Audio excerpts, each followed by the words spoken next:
नमस्कार साथीहरू। आज हामी यहाँ एउटा सुन्तलाको बगैँचामा अवलोकन गर्दैछौँ।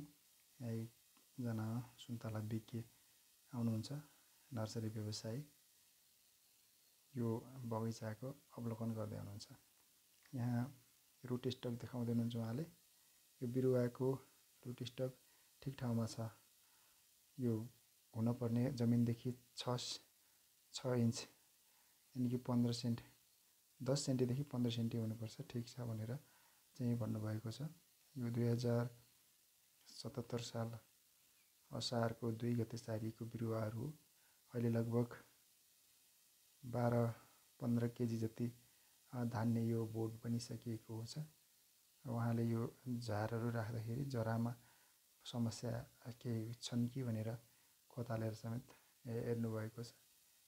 उहाँले यो सुन्तलाको विषयमा, सुन्तलाको हरेक कुराहरूमा हेर्न बित्तिकै धेरै कुराहरू पत्ता लगाउनुहुन्छ। समस्या छ छैन, राम्रो छ नराम्रो छ, त्यसै हुनाले उहाँले चाहिँ आज यो सुन्तला बगैँचा निरीक्षण गर्दै हुनुहुन्छ।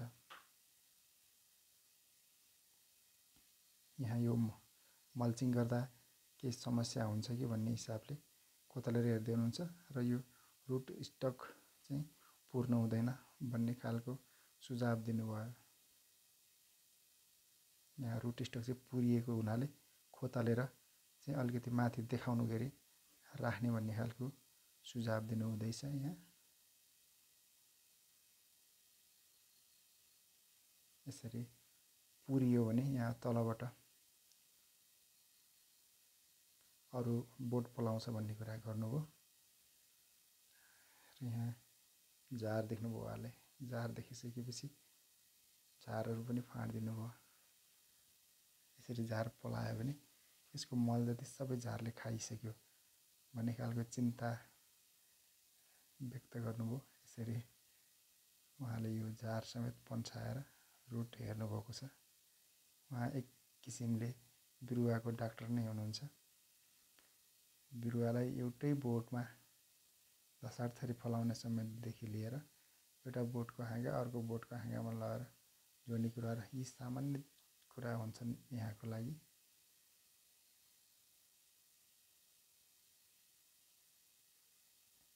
झार पनि पन्साइदिनु भयो।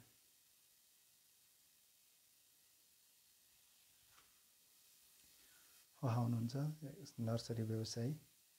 उहाँसँग हरेक खालका कलमे बिरुवा, बिजु बिरुवाहरू उपलब्ध छन्।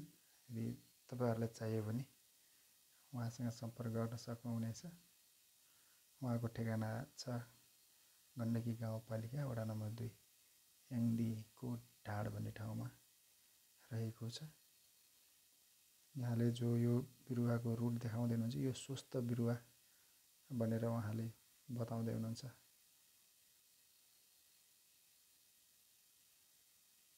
यो रुट चाहिँ ठिक तरिकाले जोडिएको हुनाले यहाँ तलको बराबरी मात्रामा वृद्धि भइरहेको छ भन्ने समेत बताउनुभयो।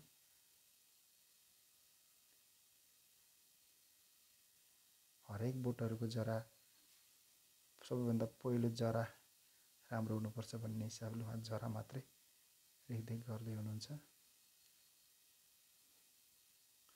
यो नमुना बगैँचा अन्तर्गत निर्माण भएको काफलचुहारा सुन्तला बगैँचामा यहाँ निरीक्षण गर्दै हुनुहुन्छ।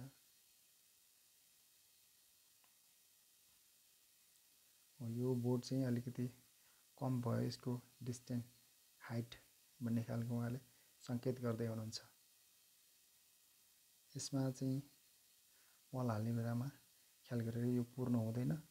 पुर्यो भने यहाँ माथिबाट अर्को जरा पलाउँछ र तलको रुट स्टक चाहिँ मर्ने सम्भावना हुन्छ र रुख कमजोर हुँदै जान्छ भन्ने सुझाव दिनुभयो।